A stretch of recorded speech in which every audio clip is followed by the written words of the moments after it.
Hello guys, कैसे हो आप लोग। आई थिंक सब आप लोग अच्छे होंगे और अच्छे से पढ़ाई कर रहे होंगे। ठीक है, ये मेरा थर्ड लेक्चर है बायोलॉजी का, है ना। बायोलॉजी का मतलब प्रोकैरियोट्स मैंने आपको दे चुका था, सेल का दे चुका था।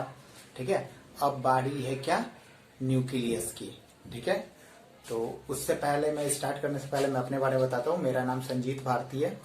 ठीक है, और मेरे क्लासेस का नाम लेक्चुरिया क्लासेस है। आप लोग प्लीज इसको सब्सक्राइब कर लीजिए, शेयर कर लीजिए, लाइक कर लीजिए, ताकि और भी लोग इसका फायदा उठा सकें। ठीक है, चलिए ओके स्टार्ट करते हैं। आज स्टार्ट करते हैं न्यूक्लियस। ठीक है, न्यूक्लियस। ठीक है, न्यूक्लियस।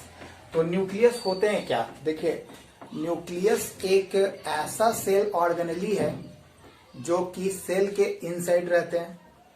ठीक है, और सेल के इनसाइड रहते हैं, इसके अंदर ही बहुत सारे ऐसे कंपोनेंट्स हैं जो कि पार्टिसिपेट करते हैं सेल को रेप्लिकेट करने में, है ना। तो चलिए देखते हैं। पहले ये आपका सेल है। ठीक है, इसके अंदर इस तरह से है। ठीक है, ये और ये इस तरह से रैप्चर है, कहीं कहीं से पोरस है।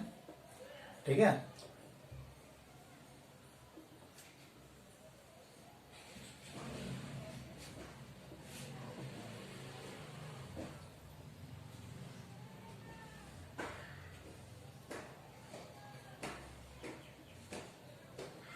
ये ठीक है। देखिए न्यूक्लियस एक ऐसा सेल ऑर्गेनेली है जो डबल कवर्ड है, डबल मेम्ब्रेन बाउंडेड है, जो कि सेल के साइटोप्लाज्म में रहते हैं। जनरली एक सेल में एक ही न्यूक्लियस मिलते हैं, लेकिन बहुत सारे ऐसे सेल हैं जिनमें कि मल्टी सेलुलर होते हैं, मल्टी न्यूक्लियस होते हैं। कुछ ऐसे सेल भी हैं जिनके अंदर न्यूक्लियस होता भी नहीं है। ठीक है, तो जनरली हम एक जनरल फॉर्म की बात कर रहे हैं। तो उस जनरल फॉर्म में एक न्यूक्लियस होता है जो कि डबल कवर्ड होते हैं, डबल मेम्ब्रेन कवर्ड होते हैं। ठीक है, तो डबल मेम्ब्रेन कवर्ड होते हैं। तो इस बाहर वाले मेम्ब्रेन को कहते हैं आउटर न्यूक्लियर मेम्ब्रेन। ठीक है, इनसाइड वाले को कहते हैं क्या, ठीक है, इनर न्यूक्लियर मेम्ब्रेन। ठीक है, और इनसाइड और आउटसाइड के बीच में ये आपस में जाकर एक साथ मिल जाते हैं। ठीक है, इस तरह से ये मिल जाते हैं, है ना। ये इस तरह से मिल जाता है।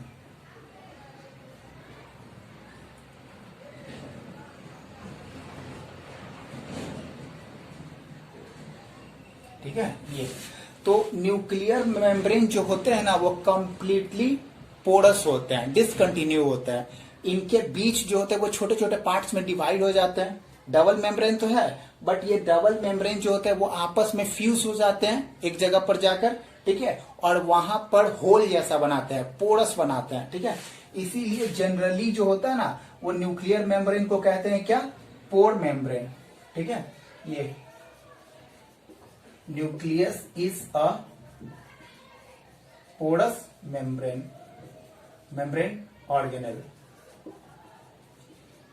ठीक है, ये इसको नाम देते हैं क्या, पोर देते हैं।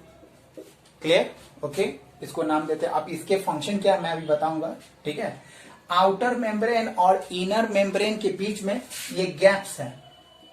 ठीक है, ये गैप्स है, तो ये कुछ केमिकल से फिलअप रहते हैं। ठीक है, तो इस गैप, ये इसको कहते हैं क्या, पेरी न्यूक्लियर स्पेस। ठीक है, पेरी न्यूक्लियर स्पेस किसको कहते हैं, यानी कि outer boundary of the space present between the outer membrane of the nucleus and inner membrane of the nucleus. This space is called perinuclear space. ठीक है, ये होते हैं। अब देखिए एक्चुअली क्या है, ये इतने पोरस होते क्यों है। ठीक है, देखिए पोरस होने के बहुत सारे रीजन है, क्योंकि कुछ फंक्शन जो होते हैं वो न्यूक्लियस के अंदर होते हैं, और वो फंक्शन क्या करता है, प्रोडक्शन होता है कुछ सब्सटेंसेस का, और वो सब्सटेंसेस को न्यूक्लियस से बाहर निकलने के लिए, ट्रांसपोर्ट करने के लिए, ठीक है, इसके अंदर जो लिक्विड मटेरियल रहता है ना, उसको कहते हैं न्यूक्लियर प्लाज्मा, ठीक है। और सेल के अंदर जो रहते हैं ना, उसको कहते हैं साइटोप्लाज्मा, ठीक है। ये याद रखिएगा, सेल के अंदर जो मैट्रिक्स रहते हैं ना, ये सेमी सॉलिड मैट्रिक्स, उसको साइटोप्लाज्म या फिर साइटोजोल भी कहते हैं। और न्यूक्लियस के अंदर जो सेमी सॉलिड मैट्रिक्स होते हैं ना, उसको कहते हैं न्यूक्लियर प्लाज्मा। और इन दोनों को कंबाइंडली कहते हैं क्या? इन दोनों को कंबाइंडली कहते हैं प्रोटोप्लाज्म, ठीक है। ये प्रोटोप्लाज्म होते हैं, ये सेमी सॉलिड होते हैं, ये वाटर वगैरह से बने रहते हैं। इसके बारे में हम लोग बायोमोलिक्यूल्स में स्टडी करेंगे डीप, ठीक है। फिलहाल आप ये न्यूक्लियस के बारे में जानिए, ठीक है। ये अब देखिए यहां पर क्या होता है, इसके अंदर बहुत सारे ऑर्गेनेली होते हैं जो कि अनकवर्ड होते हैं, है ना। अनकवर्ड यानी कि मेम्ब्रेन से वो कवर्ड नहीं होते हैं। तो इसमें सबसे इंपॉर्टेंट है आपका, तो वो है आपका ये, इसको क्या कहते हैं? क्रोमोसोम, ठीक है। क्या कहते हैं? क्रोमोसोम, ठीक है। क्रोमोसोम कहते हैं, है ना, ये क्रोमोसोम। क्रोमोसोम का मेन फंक्शन है क्या? ट्रांसपोर्टेशन ऑफ द और transmission of the character from parents to their young ones, ठीक है। तो ये तो एक्चुअली क्रोमोसोम जो बने होते हैं किस चीज के बने होते हैं? डीएनए के बने होते हैं, ठीक है। क्रोमोसोम जो रहते हैं ना, वो इस तरह से डीएनए के बने होते हैं, है ना। तो ये आपका क्या हो गया? डीएनए, ठीक है। और जब यही डीएनए कंडेंस्ड हो जाते हैं तो डीएनए, ठीक है, डीएनए हो गए। तो डीएनए को अगर तोड़ोगे इस तरह से, ठीक है, ये डीएनए इस तरह से यहां पर, है ना, ये वाला डीएनए जो है वो ऐसे इसके ऊपर आके लपटा जाएगा, ठीक है। फिर यहां पर रहेंगे इस तरह से, ठीक है। फिर इसके ऊपर इस तरह से आकर ये लपटा जाएंगे, ठीक है। ये तो ये डीएनए जो होते हैं ना, इसमें क्या होता है? बीड लाइक स्ट्रक्चर होते हैं, ठीक है। ये बीड लाइक स्ट्रक्चर को कहते हैं क्या?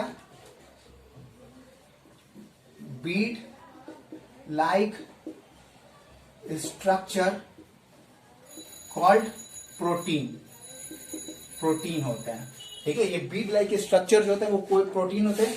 कौन सा प्रोटीन होते हैं? हिस्टोन प्रोटीन होते हैं, ठीक है। और जब हिस्टोन प्रोटीन, ठीक है, और ये Beed like structure histone protein हो गए, और यानी कि डीएनए, ये दोनों जो है, ठीक है, जब एक दूसरे मतलब जैसे बॉल के ऊपर आप धागा लपेट दो, ठीक है, तो वो हो गया। तो जैसे बॉल के ऊपर, ये जब प्रोटीन के ऊपर जब डीएनए लपेटे जाते हैं तो इसको कहते हैं क्या? ठीक है, इसको कहते हैं क्रोमोसोम, ठीक है। तो ये हो गया आपका इसको कहते हैं क्या? न्यूक्लियो क्रोमेटिन, ठीक है। इसको क्या कहते हैं? क्रोमेटिन कहते हैं, ठीक है। ये क्रोमेटिन हो गया। अब देखिए ये क्रोमेटिन हो गया ना, अब ये क्रोमेटिन से मतलब याद रखिएगा डीएनए से बनता है आरएनए, आरएनए से बनता है प्रोटीन, ठीक है। अब प्रोटीन जो है वो बॉडी बिल्डिंग्स मटेरियल कहलाते हैं, है ना। तो यहां से तो ये डीएनए है, तो डीएनए का साइट है, तो यहां से आरएनए निकलेगी इस तरह से, ठीक है। ये आपका हो गया क्या? सिंगल स्टैंडर्ड आरएनए, ठीक है। ये सिंगल स्टैंडर्ड आरएनए, ठीक है। सिंगल स्टैंडर्ड आरएनए है ना। तो यहां पर क्या होंगे? आरएनए, ये इसका नाम रहेगा सिंगल स्टैंडर्ड आरएनए। इनका एक स्पेशल नाम रहेगा क्या? आरएनए। देखिए आरएनए 3-4 तरह के होते हैं। उसमें एक होता है राइबोसोमल आरएनए, एक होता है ट्रांसक्रिप्टेड आरएनए, ठीक है, एक होता है मैसेंजर आरएनए। तो काफी तरह के आरएनए होते हैं, लेकिन सबसे इंपॉर्टेंट अगर कोई आरएनए प्रोटीन के सिंथेसिस करने के लिए तो वो है आपका राइबोसोमल आरएनए, ठीक है। तो ये राइबोसोमल आरएनए हो गए। अब देखिए यहां पर जब याद रखिएगा राइबोसोमल आरएनए, ये एक चीज मैंने आपको प्रोकैरियोट्स में बताया था क्या, कि जब आरएनए, ठीक है, और कुछ प्रोटीन आकर इफेक्ट होते हैं, यानी कि इस तरह से मान के चलिए, जैसे ये आपका आरएनए है, ठीक है, और इधर बाहर से आया, इधर से ऐसे ये, ठीक है, ये प्रोटीन आकर इसके ऊपर चिपक गया, ठीक है, ये आपका हो गया क्या, जैसे आरएनए, है ना।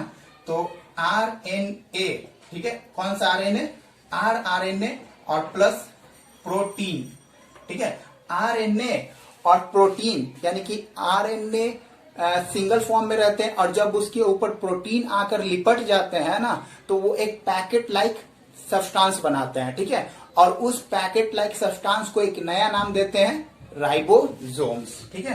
तो ये आरएनए प्लस प्रोटीन, ये क्या कहलाते हैं, राइबोसोम, ठीक है, ये राइबोसोम्स कहलाते हैं। तो याद रखिएगा, राइबोसोम्स एक ऐसा ऑर्गेनेली है जो कि आरएनए और प्रोटीन से मिलकर बना है और ये कवर्डलेस मेम्ब्रेन है, सॉरी कवरलेस ऑर्गेनेली है, ठीक है, ये ऑर्गेनेली है। अब देखिए यहां पर क्या होता है कि आरएनए, है ना, आरएनए, अब इसमें क्या होता है कि यहां पर, ठीक है, अब देखिए मतलब आरएनए का फॉर्मेशन होता है, ठीक है, डीएनए से, क्लियर, डीएनए से, और आरएनए बनाता है क्या, राइबोसोम बनाता है, ठीक है, और राइबोसोम जो बनाएगा क्या बनाएगा, प्रोटीन बनाएगा, ठीक है। तो किसी को अगर जरूरत है प्रोटीन का तो उसके पास बहुत ज्यादा आरएनए चाहिए। अगर आरएनए कब बनेगा, जब आपके पास बहुत ज्यादा डीएनए होंगे, ठीक है, और डीएनए, ठीक है, यहां देखिए जैसे यहां डीएनए हुआ ना, तो डीएनए यानी कि the site which is condensed form of the nucleoplasm, ठीक है, यहां पर देखिए, यहां पर इस तरह से क्या होंगे, ये एक ऐसा साइट है जहां पर न्यूक्लियोप्लाज्म का ये काफी ज्यादा कंडेंस्ड फॉर्म में होता है, ठीक है। तो इसको कहते हैं क्या, कंडेंस्ड फॉर्म में रहेंगे ना, तो इसको कहेंगे, आप कहेंगे क्या, न्यूक्लियोसोम्स, न्यूक्लियोसोम, ठीक है, इसको कहेंगे क्या, न्यूक्लियोसोम, यानी कि condensed form of the nucleoplasm, है ना। और यही एक साइट है जहां से डीएनए कन्वर्ट होते हैं किसमें, आरएनए में, ठीक है, याद रखिएगा, nucleosome is the site where DNA transcripted, ठीक है, ये डिफरेंट, ये break down into the RNA, ठीक है। तो ये कंडेंस्ड फॉर्म में, तो ये आरएनए है ना, और ये आरएनए ये बने होते हैं किस चीज के लिए, ठीक है, यानी याद रखिएगा कि एक सेल में तो क्या होता है ना कि हमको जरूरत जितने ज्यादा प्रोटीन की रहेगी उतने ज्यादा, तो एक से अधिक जगह भी आपको न्यूक्लियोसोम्स मिल सकते हैं, क्लियर, ओके। चलिए ये तो हो गया आपका इसमें। अब देखिए इसमें मैं आपको एक चीज और बता दूं, ठीक है, आपने सेल डिवीजन पढ़ा होगा, जैसे सेल डिवीजन अभी नहीं, सेल डिवीजन 12th में, ठीक है। तो सेल डिवीजन में क्या होता है ना, ये मैं आपको बता देता हूं, थोड़ा सा यहाँ पर कैसे बताऊं, जगह तो नहीं है, ठीक है। इसमें अब थोड़ा सा आउटर बाउंड्री में चलते हैं, जैसे आपको कुछ कहाँ बताऊं, जगह तो है नहीं, देखिए यहीं पर मैं आपको बता देता हूं सेल डिवीजन कैसे होता है। सेल डिवीजन दो तरह के होते हैं, एक होता है मियोसिस और एक होता है माइटोसिस, ठीक है। तो मियोसिस और माइटोसिस के दो कंडीशन है। सेल डिवीजन में क्या होता है, एक पार्ट होता है इंटरफेज, ठीक है, और एक होता है क्या, एम फेज, ठीक है, एम फेज, एक इंटरफेज, ये इंटरफेज जो होते हैं ना इसको हम लोग कहते हैं क्या, मेटाफेज, एम फेज को मेटाफेज और ये इंटरफेज, है ना। तो इंटरफेज को फर्दर क्लासिफाइड किया गया किसमें, G1, S और G2 में, क्लियर, ठीक है। देखिए मैं इसको इसलिए बता रहा हूं क्योंकि ये एक ऐसा कंडीशन है जिसमें आप आसानी से क्रोमोसोम या क्रोमेटिन को ऑब्जर्व कर सकते हैं, ठीक है। जैसे देखिए क्या होता है कि अगर आप बच्चे को 10th के बोर्ड में अच्छे स्कोर करवाना चाहते हैं, 12th के बोर्ड में अच्छे स्कोर करवाना चाहते हैं, नीट क्लियर करवाना चाहते हैं, ठीक है, तो आपको हर हालत में उनको 6th क्लास से ही प्रिपेयर करना पड़ेगा ताकि वो अच्छे स्कोर कर सके, है ना।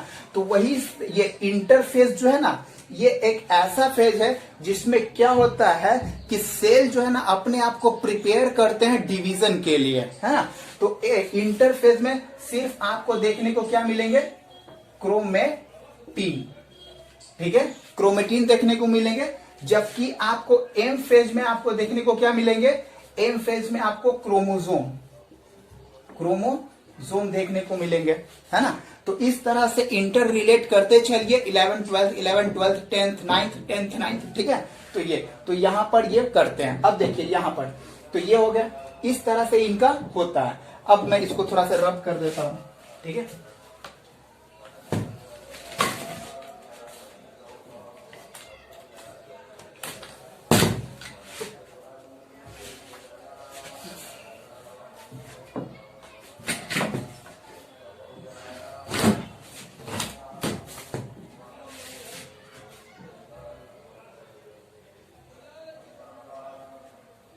देखिए ये हो गया। अब मैं आपको यहां पर एक चीज और बता देता हूं, ये क्लियर हो गया ना, ठीक है। अब देखिए यहां पर ये क्या होते हैं कि जब ये फॉर्मेशन हो जाते हैं राइबोसोम को, ठीक है, तो याद रखिए 3-4 तरह के राइबोसोम होते हैं। इसमें सबसे इंपॉर्टेंट राइबोसोम आपका आरएनए और प्रोटीन से मिलकर जो बनते हैं ना, जिसको हम लोग कहते हैं राइबोसोम। तो ये हो गया आर राइबोसोम, है ना।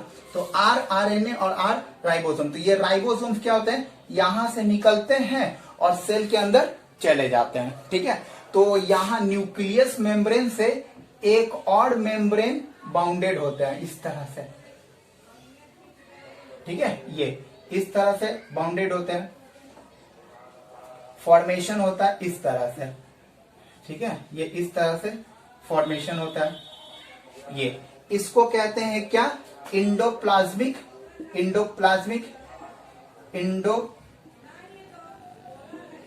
रेटिकुलम, ठीक है। तो याद रखिएगा, endoplasmic reticulum is a cell organelle which are formed from the nuclear membrane, ठीक है। ये न्यूक्लियर मेम्ब्रेन का ही एक्सटेंशन पार्ट है ना। तो क्या होते हैं कि राइबोसोम तो न्यूक्लियस के अंदर फॉर्म्ड हो गए, ठीक है। तो कुछ राइबोसोम जो रहेंगे वो न्यूक्लियस के अंदर ही रह जाएंगे, लेकिन कुछ राइबोसोम यानी कि राइबोसोमल ये जो राइबोसोम होते हैं ना, ठीक है, ये क्या करेंगे, यहां से निकलेंगे, ठीक है, और जाकर, ठीक है, इंडोप्लाज्मिक रेटिकुलम के ऊपर इस तरह से अटैच हो जाएंगे, ठीक है, इस तरह से अटैच हो जाएंगे, है ना। जैसे कैसे होता है फेस के ऊपर बहुत सारे पिंपल्स आ जाते हैं, उसी तरह से ये अटैच हो जाते हैं, है ना। तो यहां पर ये प्रोडक्शन इनका कुछ फंक्शन होगा। डेफिनेट है कि ये आरएनए पैकेट है, प्रोटीन का आरएनए और प्रोटीन का पैकेट है राइबोसोम। तो यहां पर उनका भी फंक्शन क्या होगा, प्रोटीन का सिंथेसिस ही करना, ठीक है। तो जहां पर ये अटैच होते हैं ना, उसको कहते हैं क्या, रफ इंडोप्लाज्मिक रेटिकुलम। और एक पार्ट होता है जहां पर ये अटैच नहीं होता है, उसको कहते हैं स्मूथ इंडोप्लाज्मिक रेटिकुलम, ओके।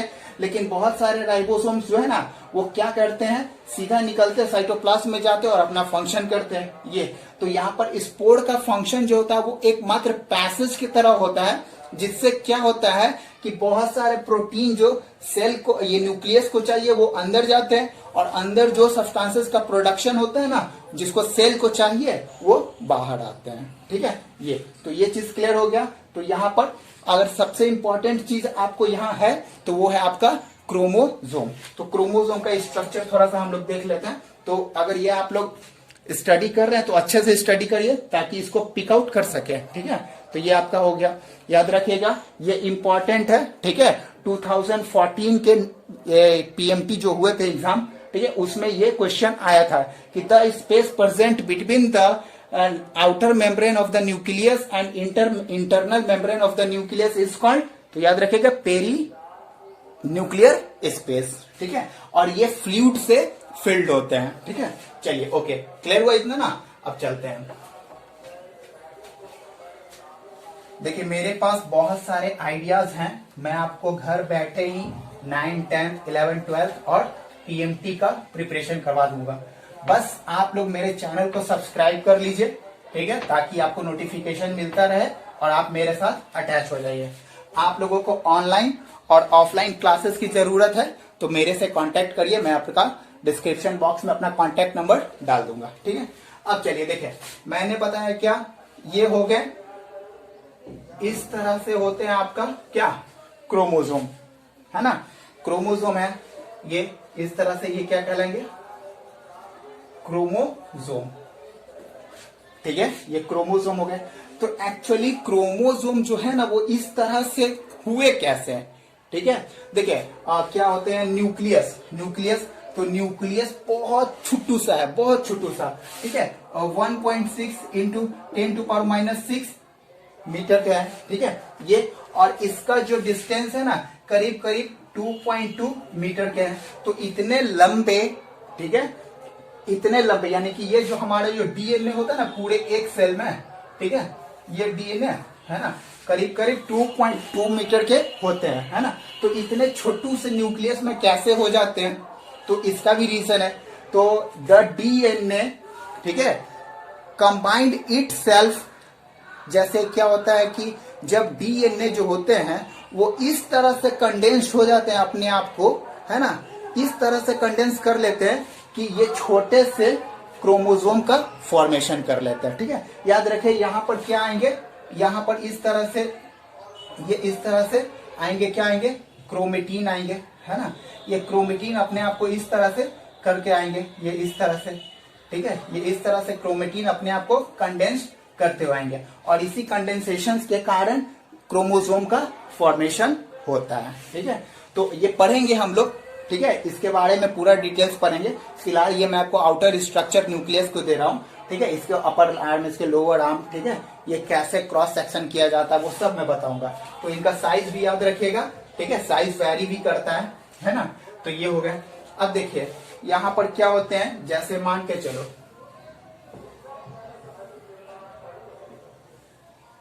ये आपका डीएनए है, ठीक है, ये डीएनए है ना। अब डीएनए क्या है कि यहां से इस तरह से निकलेगा, ठीक है, और यहां पर आकर इस बॉल से लिपट जाएंगे, ठीक है, ये बॉल से आकर लिपट जाएगा, ऐसे आएंगे, ठीक है, ये क्या करेंगे अपने आप को इस तरह से बॉल से लिपट लेंगे, ठीक है। फिर यहां पर ये आएंगे एक, ठीक है, यहां पर इस तरह से ये आपको रहेंगे, है ना, ये अब इसको इस पर भी क्या होंगे, ये आएंगे ऐसे, ऐसे आएंगे, ठीक है, ये इस तरह से लिपटे हुए रहेंगे, है ना।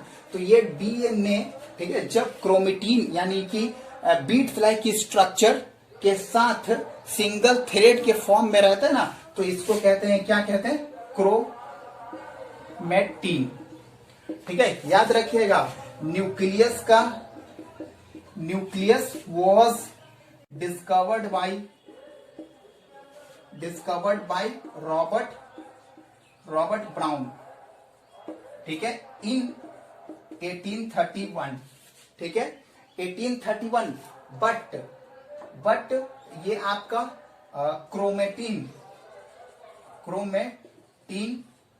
was given by फ्लेमिंग, ठीक है, फ्लेमिंग, ये याद रखिएगा, बहुत इंपॉर्टेंट नाम है, ठीक है, ये फ्लेमिंग ने किया था, ठीक है, ये तो इस तरह से ये होंगे।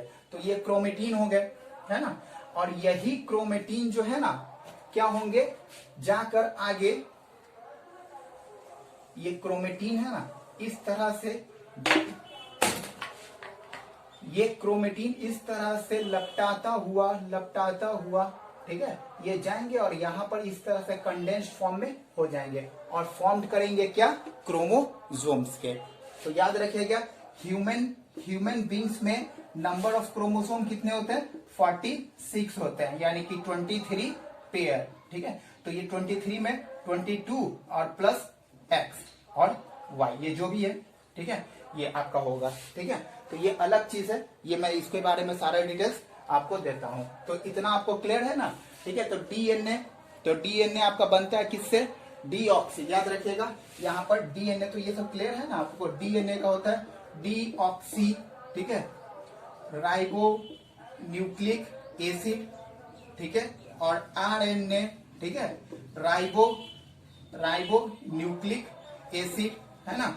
डीएनए में से एक न्यूक्लियस यानी कि जो भी है राइबो न्यूक्लियस, तो एक ऑक्सीजन निकाल देते हैं तो डीऑक्सी हो जाते हैं, है ना। तो यही तो याद रखिएगा, डीएनए डीएनए से बनता है क्या, आरएनए, ठीक है। आरएनए से बनता है क्या, राइबोसोम, ठीक है। और राइबोसोम क्या बनाता है, प्रोटीन, है ना। तो किसी ऑर्गेनिज्म में जितना ज्यादा प्रोडक्शन होगा राइबोसोम का, आई मीन प्रोटीन चाहिए, उतना ज्यादा नंबर ऑफ राइबोसोम होंगे, जितने ज्यादा नंबर ऑफ राइबोसोम होंगे उतने ज्यादा आरएनए का प्रोडक्शन होगा, ठीक है। और ये आरएनए जो साइट है ना, ठीक है, जहां पर आरएनए जो मतलब आरएनए कंडेंस्ड फॉर्म में जहां पर बनते हैं आरएनए में, तो उस एरिया को न्यूक्लियोसोम्स कहते हैं। तो एक ऑर्गेनिज्म में, एक सेल में एक से ज्यादा न्यूक्लियोसोम्स भी मिल सकते हैं, और उसके बाद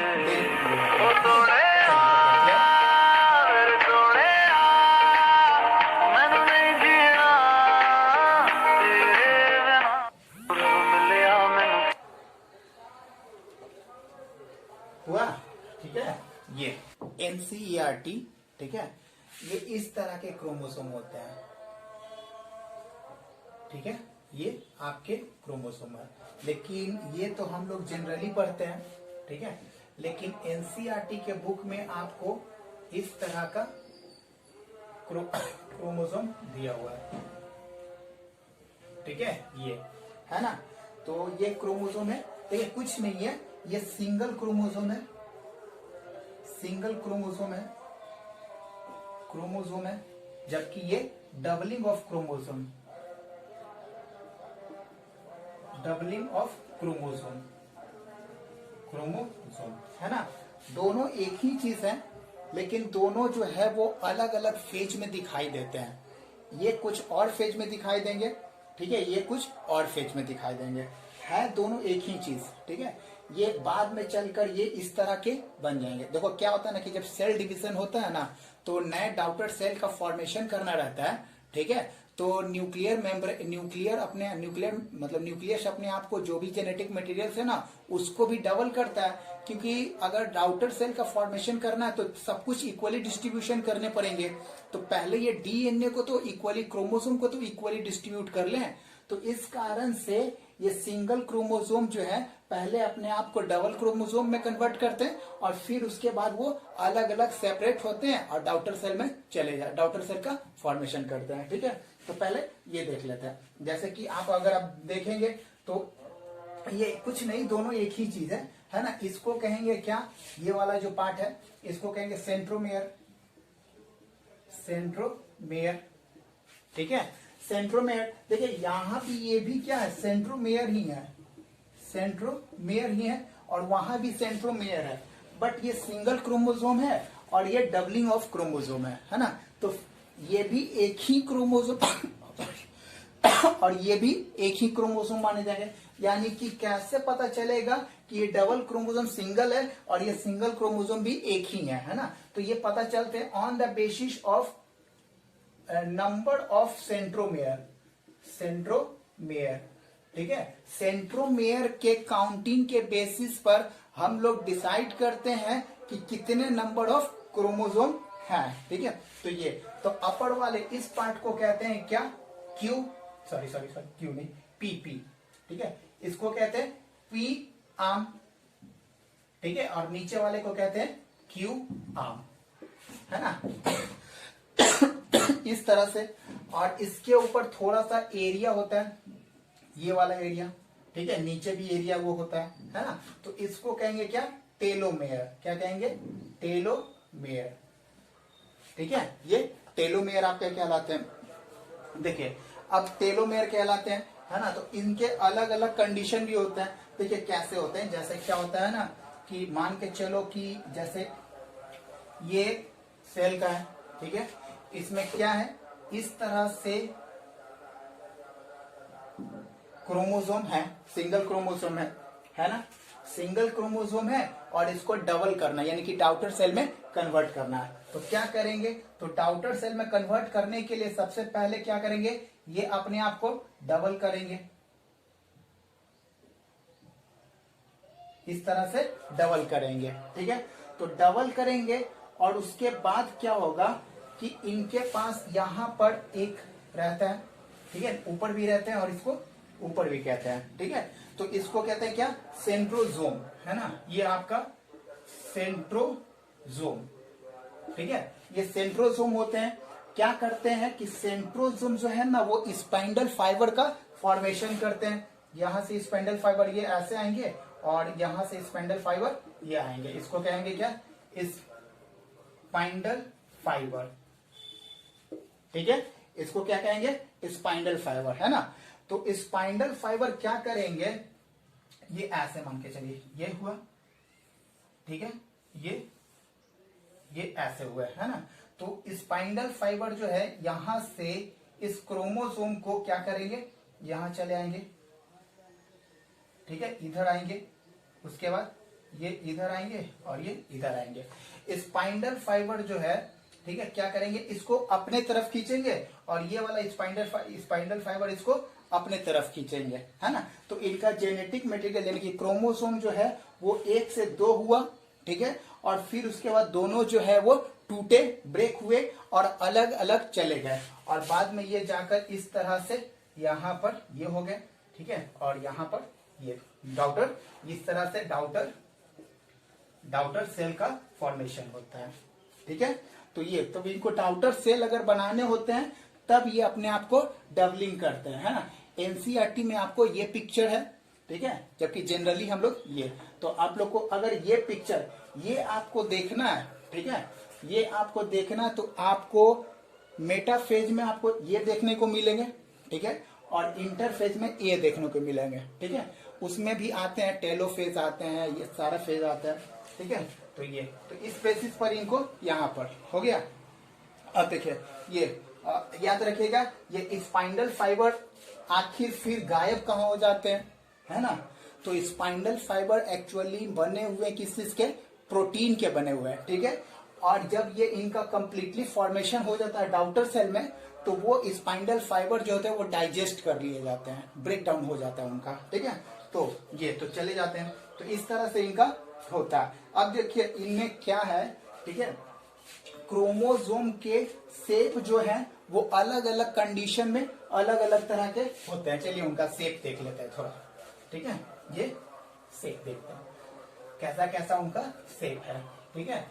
अलग अलग कंडीशन में अलग अलग आपको क्रोमोसोम को शेप देखने को मिलेंगे। तो यहां पर आपको पढ़ते हैं क्या, type of chromosome, type of chromosome, ठीक है।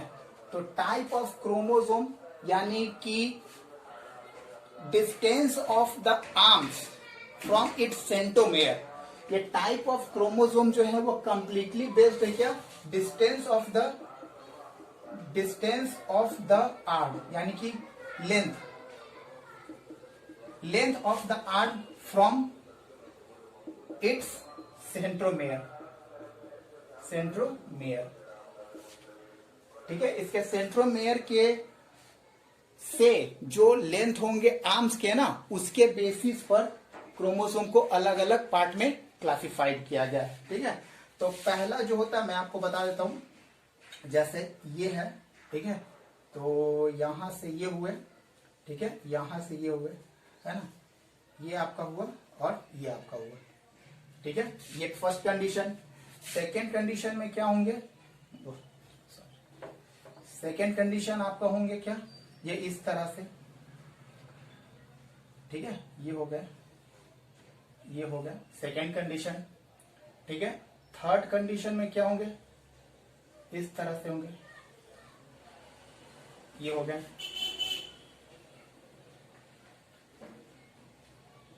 ये हो गया, ठीक है। फोर्थ कंडीशन में क्या होंगे, ये आपको इस तरह से मिलेंगे, है ना।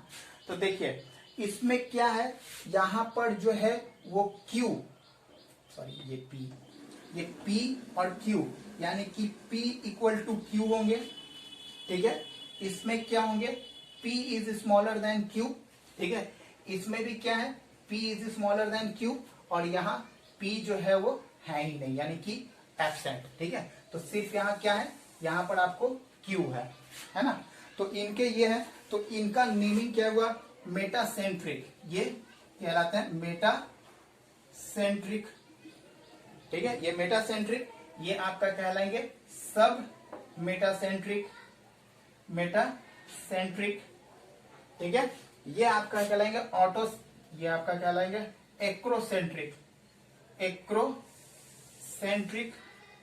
ठीक है, ये और ये आपका कहलाएंगे क्या, टेलोसेंट्रिक, टेलोसेंट्रिक, है ना। तो on the basis of the length of the arms chromosome has classified in 4 types. One is metacentric, second is submetacentric, third is acrocentric and fourth is telocentric। और ये आपको देखने को मिलेंगे क्या, सेल डिवीजन के ड्यूरेशन में। ठीक है, तो इनका शेप एनसीईआरटी नीट में आपको इनका शेप पूछ चुका है। ठीक है, तो जनरली ये जो होता है ना, ये आपको यहाँ पर ये ऐसे नहीं रहेंगे, यहाँ से तो ये डिवीजन हो जाएंगे ना, तो डिवीजन हो जाएंगे तो इस तरह से वो होते हैं। ठीक है, इस तरह से। तो जनरली ये क्या होते हैं, वी शेप्ड होते हैं।